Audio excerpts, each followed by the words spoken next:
hour-long time in the Word and praying and just depending on, he keeps going until he hears from God. Okay, now I'm released to go start the day. God tells him what to do. He goes out and does it. He's a billionaire, period.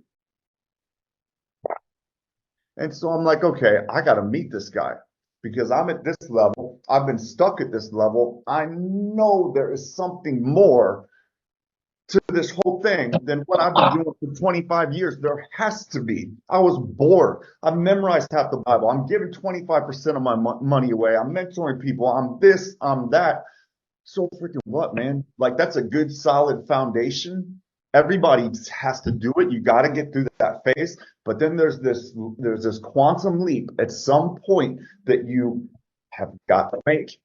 And that is the point of surrender, which is the door to the supernatural, which I did not know that. And that came about organically as I reached out to Ed. I wrote the freaking one of the best emails, copywriting emails of my life, saying just the right words to try to get his attention. And within 15 minutes, he had sent me a message, CCing me to his personal assistant. Set up a meeting with Preston tomorrow, 15 minutes. I'm like, oh my gosh, you got to be kidding me. So I go over there. We didn't just talk for 15 minutes. We talked for 3 hours. And so he said, okay. And we didn't even really talk about the whole, I'm like, look, dude, I'm not here for money, for business advice, for none of that stuff. You got God's phone number. I want the number. That's it. That's it. That's the only reason I'm here. But so, you know me, we just get to talking about all of life. And at the end, he's like, oh yeah, the whole hearing from God thing. We do a Bible study here called Abiding at corporate headquarters every Tuesday, 6 a.m., 12 p.m., whatever it was they did. Just come to those things and that'll take care of that. And so I end up going to this Bible study, which is the same exact Bible study that we're doing right now, except better. This one is better because it's evolved over time. And what do you know? Like, my life changed radically. I started hearing from God, and not just hearing from God, but just like supernatural this and supernatural that. I meet Doc. Doc is at the second meeting. The guy running the meeting is like, Doc, you got to come to this thing. You got to meet Preston. He needs X. Doc, you can give Preston X. So Doc starts mentoring me, helping me work through this thing that I'm going through during that season. And I told everybody, after that moment, I'm like, dude, you got to meet these guys. Doc, in particular, is a powerhouse. And he is still. He's only grown in power. He's one of the most powerful men of God that I have ever met. He's on one hand of people, a finger people. He's just from outer space, man. He hears from God. He tells me what's going on. I don't even know what's going on.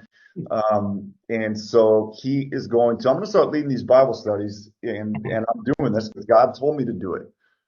How did he tell me to do it? Well, one way he told me was my nephew, Tyler, wouldn't shut up about it, and he wouldn't stop telling me to do it. And then I started getting messages from people that are like, yo, I really, really like whenever you post something about the Bible and then give your take on it. So I kept hearing that over and over again. Most of my engagement that I get on Facebook, it's almost nothing unless I'm talking about Jesus. And then everybody wants to talk and comment. I'm like, okay, God, is this, you want me to do this? So he wants me to do it. However, it's been a long time since I've led this Bible study, and I have led it before. So I'm bringing Doc in. So I'm going to he's going to lead. I'm going to chime in as least amount as possible. But just so I can get, refreshed on this whole thing, the technicalities of running a meeting like this. And then our goal, which Doc is going to tell you right now, is to empower you, if you have the same experience that we did or anything even remotely close to it, to go out and lead your own Abiding Bible studies. Because I'm telling you, first of all, this is not a Bible study. This is something we're about to experience together. It's a whole different way of life. And it's going to sound outrageous, but in reality, it's nothing more than the real Christian walk. It's the way. It's actually doing what everybody's talking about.